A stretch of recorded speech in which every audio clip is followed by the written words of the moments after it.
ఈ సమస్య నుంచి ఎలా బయటపడాలో అర్థం కావడం లేదు. ఒకళ్ళిద్దరైతే ఎలాగోలా మేనేజ్ చేసేవాడిని. అందరూ కలిసి ఒకేసారి దాడి చేస్తున్నారు. ఒకరికొకరు సంప్రదించుకున్నట్టుగా అంతా ఒకే మాట మీద నిలబడుతున్నారు. ఎలా హ్యాండిల్ చేయాలో అర్థం కావడం లేదు. నెమ్మదిగా పరిస్థితి మెరుగవుతుందిలేండి. మీరు ఇలా డీలా పడిపోతే ప్రయోజనం ఉండదు. మేమందరం ఉన్నాం కదా. నాకు ఆ విషయం తెలుసండి. నిజంగా మీ రుణం తీర్చుకోలేను. ఒక ప్రొఫెషనల్ లాగా కాకుండా ఓ గార్డియన్గా, ఓ మంచి ఫ్రెండ్గా మీరు నాకెంతో సాయం చేస్తున్నారు. మీరు లేకపోతే నా పరిస్థితి ఎలా ఉండేదో. అంత పెద్ద మాటలు దేనికండి? పరిస్థితులు బాగోలేనప్పుడే గుండె ధైర్యంతో ఉండాలి. నేను ఈ విషయం గురించి నా ఫ్రెండ్స్తో మాట్లాడుతున్నాను. ఎలాగైనా ఈ సమస్య ఓ కొలిక్కి తీసుకురావాలని ప్రయత్నిస్తున్నాను. అప్పటిదాకా మీరు కాస్త ధైర్యంగా ఉండాలి. ఎవరేమన్నా ఓపిగ్గా వ్యవహరించాలి. ఎటువంటి ఆవేశాలకి లోను కావద్దు. మీ శాంతమే ఇప్పుడు మిమ్మల్ని కాపాడుతుంది.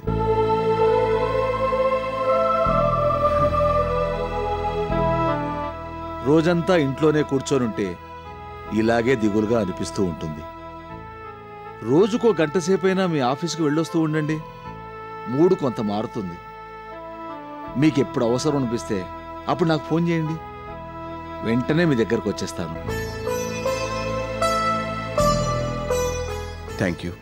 Thanks a lot. It is only my duty. నేను చెప్పిన మాటలు గుర్తుపెట్టుకోండి. ధైర్యంగా ఉండండి. నా కోసం ఇంటికెవరో వస్తామన్నారు. అందుకే బయలుదేరుతున్నాను. లేకపోతే మీ దగ్గర ఇంకొంచెం సేపు కూర్చునేవాడిని. పర్వాలేదు రాయర్ గారు.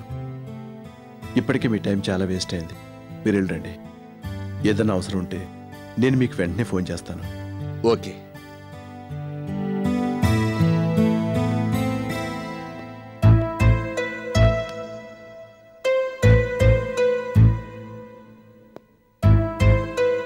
ఈ మాట మీతో మాట్లాడాలంటే చాలా ఇబ్బందిగా, బాధగా ఉంది. కానీ అడగకపోతే నాకు తృప్తిగా ఉండదు. నేను ఇలా అడుగుతున్నందుకు అన్యదా భావించకండి. భలేవాడిని. నేను అలా ఎందుకు అనుకుంటాను? అడగండి. మీ పరిస్థితి ఏంటో నాకు బాగా తెలుసు. మీకేదైనా డబ్బు అవసరమైతే మొహమాట పడకుండా నాకు ఫోన్ చేసి చెప్పండి. Feel free. నన్ను లాయర్గా కాకుండా ఓ బంధువుగా భావించండి. మీరేనాడు లాయర్గా వ్యవహరించలేదు. ఓ వెల్విషర్గానే ఎన్నో ఏళ్ళుగా మా ఫ్యామిలీ బాగోగులు చూసుకుంటూ వచ్చారు. ఇప్పుడు డబ్బు అవసరమైతే మిమ్మల్ని తప్ప నేను ఎవరిని అడగలేను కూడా. ఆ అవసరం వస్తే తప్పకుండా అడుగుతాను. మీరు ఈ మాట అన్నందుకు మాత్రం నాకు చాలా సంతోషంగా ఉంది. ఇక నేను బయలుదేరుతాను. అలాగే. Once again thanks a lot.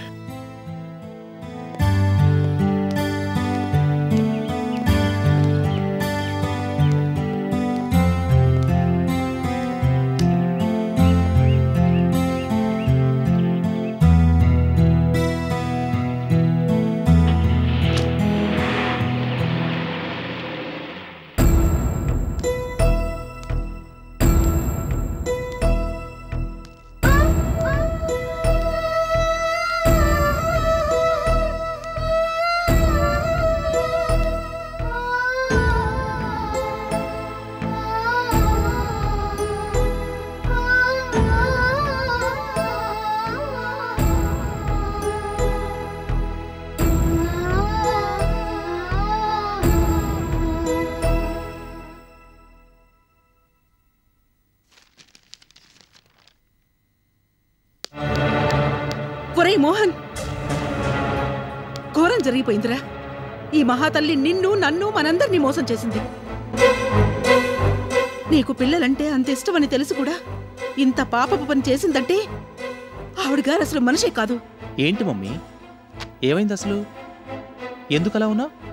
అయినా ఎవరి గురించి మాట్లాడుతున్నావు? ఇంకెవరి గురించి? ఇంకా అర్థం కాలేదా? ఎవరి సంగతో తీసుకొచ్చి నీకెందుకు చెప్తాను? నేను మాట్లాడేది ఆ నందన గురించి. నందన ఏం చేసింది? నీ కలలన్నీ కల్లలు చేసింది. మనకు మన వంశానికి తీరని ద్రోహం చేసింది. మమ్మీ మళ్ళీ మొదలెట్టావా? అసలేమైంది? ముందు ఆవిడగారిని ఇక్కడికి రమ్మను. నీ ఎదురుగానే అన్నీ అడుగుతాను. ఈ పనెందుకు చేసావని కడిగేస్తాను. ఇన్నాళ్ళు నన్నేదో అంటుంటే చూసి చూడనట్టు ఊరుకున్నాను. ఇది మాత్రం సహించలేను. ఇది మీ ఇద్దరికీ సంబంధించిన విషయం కాదు, మన వంశం మొత్తానికి సంబంధించిన విషయం. నేను చూస్తూ ఊరుకోలేను. అసలేం జరిగిందో చెప్పు మమ్మీ. ఇంకేం జరగాలరా? నిన్ను నన్ను పిచ్చివాళ్ళని చేసి ఆడించింది మహాతల్లి. మనకెవరికీ తెలియకుండా అబార్షన్ చేయించుకుంది. ఏంటి మమ్మీ నువ్వు మాట్లాడేది? పచ్చి నిజం. అంతకు ముందొకసారి ఏదో పనుందని చెప్పి ముంబై వెళ్ళొచ్చింది కదా, అప్పుడే ఈ ఘనకార్యం చేసిందట. ప్రెగ్నెన్సీతో రిస్క్ ఉండొచ్చని డాక్టర్ చెప్పడంతో అలా చేసిందట. దొంగచాటుగా చాలా తెలివిగా ఈ పని చేయించింది. మనతో ఒక్క మాట కూడా చెప్పలేదు. No, it's impossible. నువ్విలాంటి అమాయకుడివి కాబట్టే నిన్ను తైతక్కలాడిస్తోంది. నువ్వీ మాటంటావని నాకు ముందు నుంచి తెలుసు. నీకు నమ్మకం లేకపోతే పిలువా మహాతల్లిని. నీ ఎదురుగానే నిలదీస్తాను. నిజమెలా ఒప్పుకోదో అది చూస్తాను.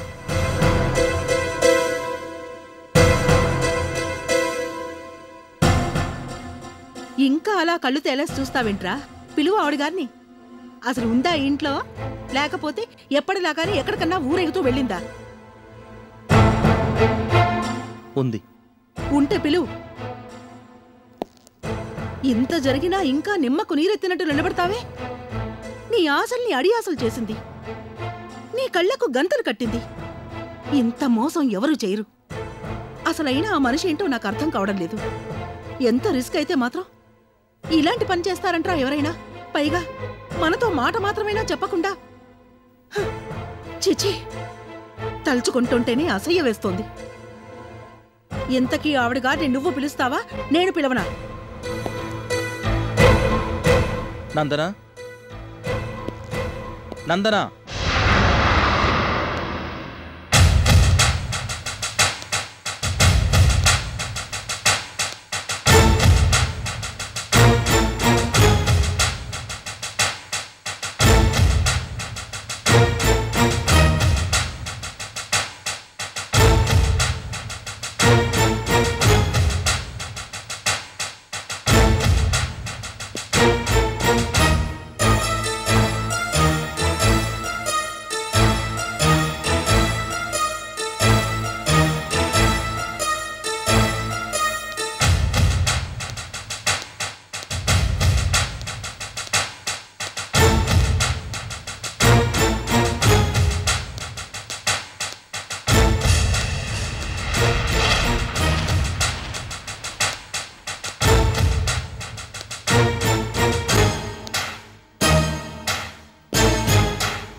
మమ్మీ చెప్తోంది నిజమేనా?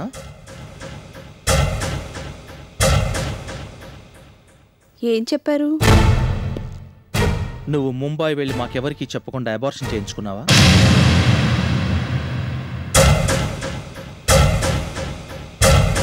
నిన్నే. ఏంటలా చూస్తా? నిజమేనా? నిజమేనా అంటే నిజమే అని ఏం చెప్తుంది? ఇలా మనకి విషయం తెలిసొచ్చి నిలదీస్తామని కల్లో కూడా అనుకోనుండదు. అందుకే అలా కొయ్యబారిపోయి చూస్తోంది. అయినా మొహం చూస్తుంటే అర్థం కావడం లేదు. మమ్మీ నువ్వు ఉండవు. చెప్పు, ఇదంతా నిజమేనా? పిల్లలంటే నాకెంత ఇష్టమో నీకు తెలుసు కదా. మగ పిల్లల కోసం నేనెంత ఆరాటపడిపోతున్నానో నువ్వు రోజు చూస్తూనే ఉన్నావు. అన్నీ తెలిసి కూడా నువ్వు ఇలాంటి పని చేశావంటే నమ్మలేకపోతున్నాను. చెప్పు, మమ్మీ చెప్పేది నిజమేనా? అది చెప్పు, నిజం చెప్పు. ఇన్నాళ్ళు నువ్వు ఇక్కడేం చేసినా నీ మీద ప్రేమతో సహించాను, అన్నీ భరించాను. ఇది మాత్రం నేను ఓర్చుకోలేను. నిజం చెప్పు, నువ్వు ఆ మధ్య ముంబై వెళ్ళింది దొంగచాటుగా అబార్షన్ చేయించుకోవడానికేనా? అసలు అది తెలివిగా మాట్లాడి తప్పించుకోవాలని చూడద్దు. Answer to the point. నువ్వు ముంబైలో అబార్షన్ చేయించుకున్నావా లేదా? చెప్పు.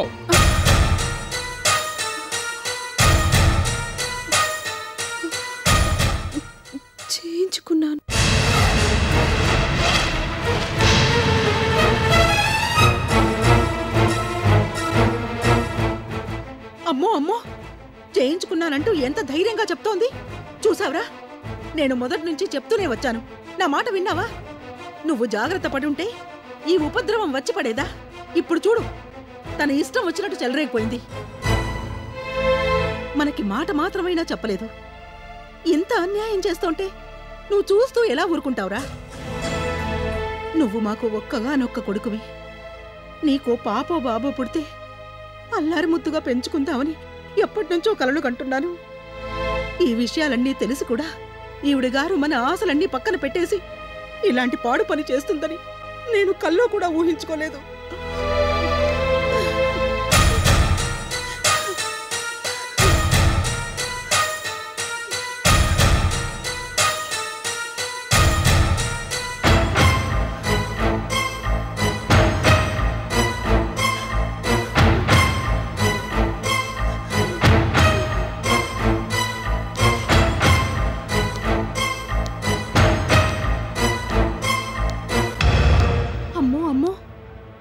ఇంత జరిగినా నిమ్మకి నీరెత్తునట్టుగా ఎంత ధీమాగా నడిచి వెళ్తోందో చూడు.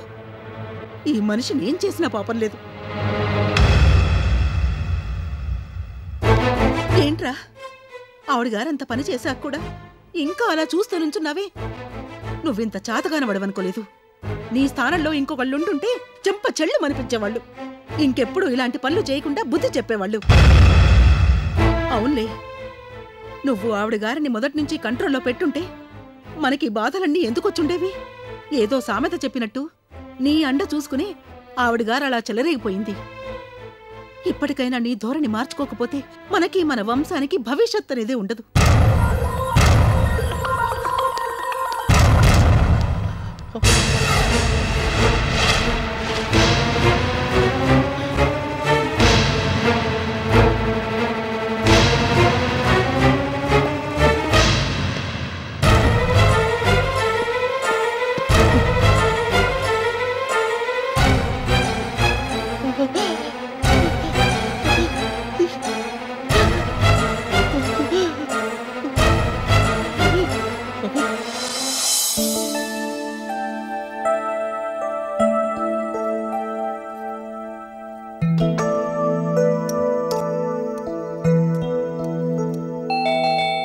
ఎవరై ఉంటారు?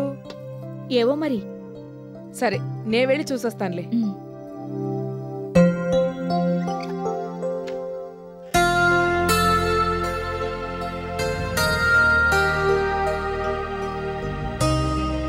మీరు? నా పేరు రమేష్. సుప్రతీక్ గారు ఇక్కడే కదా ఉండేది? అవును, రండి. మీరలా కూర్చోండి. సుప్రతీక వంటింట్లో ఉంది, పిలుచుకొస్తాను.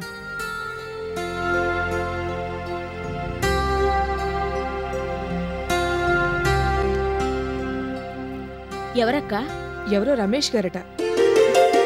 నిన్ను కలవడానికి వచ్చానన్నారు. రమేషా? అవును. ఆయన ఇక్కడికి వచ్చారా? అవును. ఏ, ఎందుకలా అడుగుతున్నావు? ఏం లేదు, నేనిక్కడుంటున్నానని ఆయనకెలా తెలిసిందా అని. అసలు ఆయన ఎవరు? ఎవరంటే ఏం చెప్పను. నాకసలేవీ కారు. మోహన్ వైపు బంధువు, వరసకి అన్నయ్య అవుతారట. అయితే అసలు ఆయనతో నీకు పరిచయమే లేదా? మొన్న మధ్య నన్ను వెతుక్కుంటూ మన ఆఫీస్కొచ్చారు. మన ఆఫీస్కా? అవును, ఏదో విషయం మాట్లాడాలంటూ వచ్చారు. మరి నాకు ఆ సంగతి చెప్పలేదే? చెప్పాల్సినంత ఇంపార్టెంట్ మ్యాటర్ ఏం కాదక్కా, అందుకే చెప్పలేదు.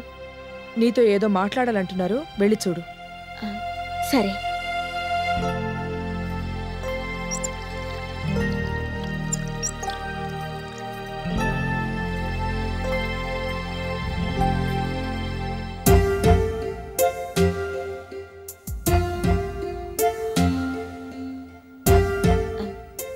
నమస్తే అండి.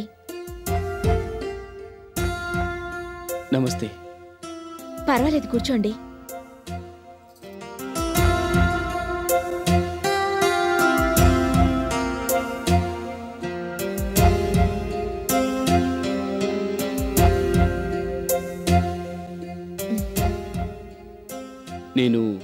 నేను మొన్న వరలక్ష్మి గారితో మీరు చెప్పమన్నది చెప్పేశాను. మీకు అక్కడికి రావడం సుతరాము ఇష్టం లేదని స్పష్టం చేశాను. ఆహా, అలాగా.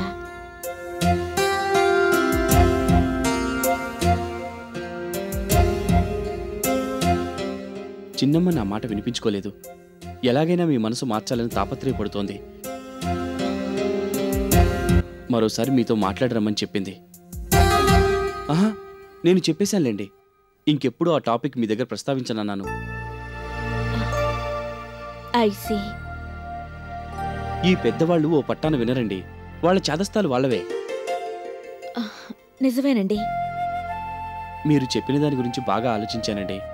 మీరు చెప్పిందే కరెక్ట్ అని అనిపించింది. అనవసరంగా చిన్నమ్మ మాట విని మీ దగ్గరికి వచ్చాననిపించింది. మిమ్మల్ని ఇబ్బంది పెట్టాను. I'm sorry. అబ్బే, అలాంటిదేమీ లేదు. ఎలా ఉన్నారు? ఎవరు? అదేనండి, మీరే. నాకే బానే ఉన్నాను. Thank you.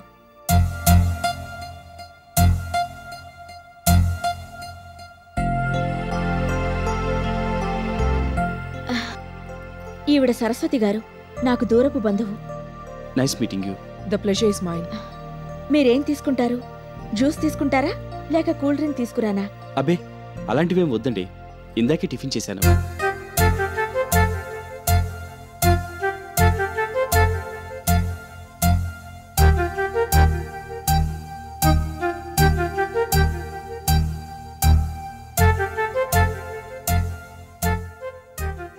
ఆ రోజు తర్వాత మళ్ళీ మిమ్మల్ని కలవలేకపోయాను. అందుకే ఒకసారి మిమ్మల్ని చూసి మీకు ఈ విషయం చెప్దాం అనుకున్నాను. ఐసీ. మీరు నిజంగా చాలా బాగా మాట్లాడారండి. మీ మాటల్లో మీ ఆత్మాభిమానం కొట్టొచ్చినట్టుగా కనిపించింది. మీలాంటి మనిషిని కలుసుకున్నందుకు నేనెంతో సంతోషపడ్డాను. మీలాగా స్వాభిమానం ఉన్నవాళ్ళంటే నాకు చాలా ఇష్టం. కాఫీ అయినా తీసుకొస్తాను, తాగండి. నువ్వెందుకు? నేను తీసుకొస్తాను. ప్లీజ్, నాకేం వద్దండి. No formalities.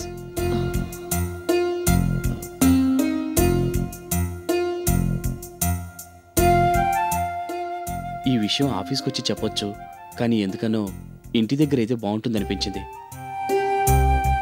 లాస్ట్ టైం కూడా మిమ్మల్ని ఆఫీస్లో ఇబ్బంది పెట్టాను.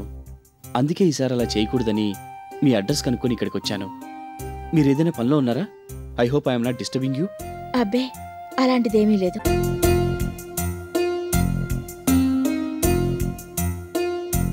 మీరెంతో పట్టుదల గలవారు. I really like it. I wish you all the best. Thank you. మీలాంటి వాళ్ళు ఈ రోజుల్లో చాలా అరుదుగా కనిపిస్తూ ఉంటారు.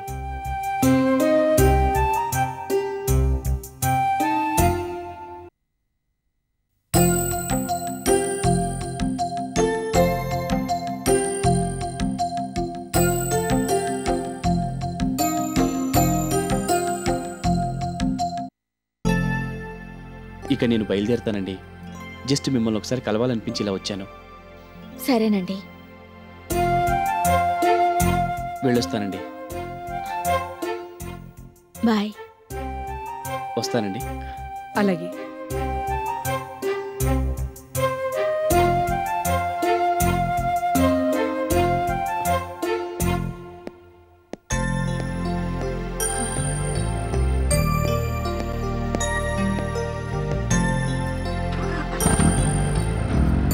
ఏంటాయనా అంత ఇబ్బంది పడిపోతున్నారు?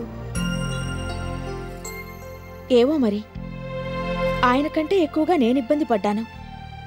అసలేం మాట్లాడడానికి వచ్చారోనని ముందు చాలా భయం వేసింది.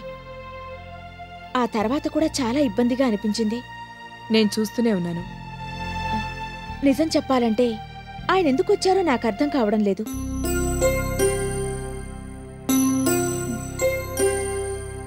అయినా మనకెందుకులే, మనం ఆలోచించాల్సిన విషయాలు ఇంకా చాలా ఉన్నాయి.